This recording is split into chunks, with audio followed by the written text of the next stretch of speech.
are street rallies actually still relevant? Why should I participate in street rallies? So the very first thing that we have to face is that the misperception of Malaysians on street rallies. First, street rallies is always been seen as, is considered as illegal. Whereby if peaceful rally, it is not illegal. It should be allowed. So there's perception of street rallies is negative, and it's portrayed as linkage with the violence. It's always being said that, you know, when you have a street demonstration, it's going to be violent, violence is going to take place, and also with the argument that we keep on hearing that it is not our culture to go for street protest. And then the second thing I would like to highlight is this year marks the 10th anniversary of the formation of Bersih. So Bersih, since its formation, back then as a joint action committee on electoral reform, is not intending to conduct rallies as their first choice. The role is actually to conduct voters' education, to create awareness on electoral reform. However, throughout my research, the street rally strategies is actually the last resort when they have exhausted all the other existing resources. So with these 2 points, are rallies still relevant for democracy in Malaysia? Yes, it is, and it will always relevant. Why is it always relevant? Because we have to normalize the street rallies, the peaceful street rallies. Rallies happen around the world, despite whether you're a democratic country or you're an autocratic country. So street rallies, peaceful street rallies, shouldn't be an issue to be discussed. It shouldn't be said that whether it is still relevant. It will always be relevant in every corner of the world. So that's, we always have this issue with the number games, right? So if we observe what happened during on the day itself, basically the protesters are being separated into batches.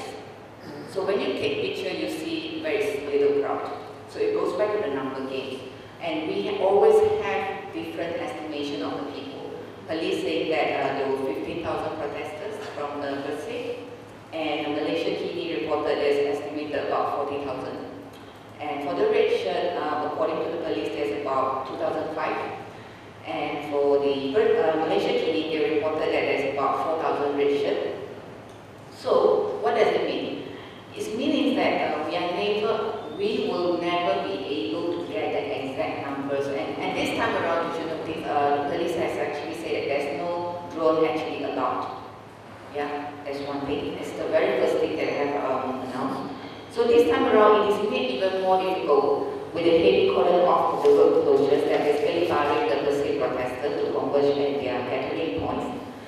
And in this view, while there has been suggestion that there is an increase in political fatigue in terms of political rally among the Malaysians, it is equally important that we have to understand the condition of Malaysia does not have an enabling environment for peaceful citizen action.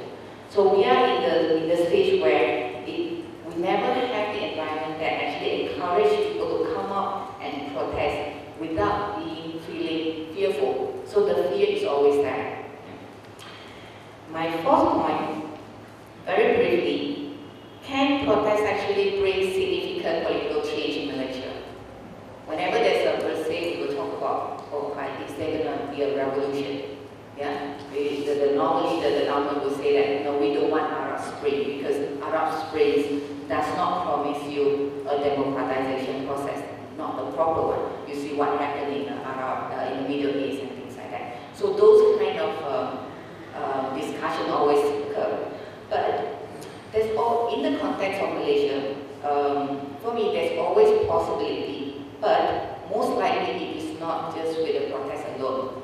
However, peaceful protest should be allowed because, and people should understand that protest is a long-term process. It is not immediate. Yeah. So, however, the importance of the protest is that it could actually increase the pressures on the government, but it has to be sustained, of course. That's one thing that the weaknesses that we are facing right now.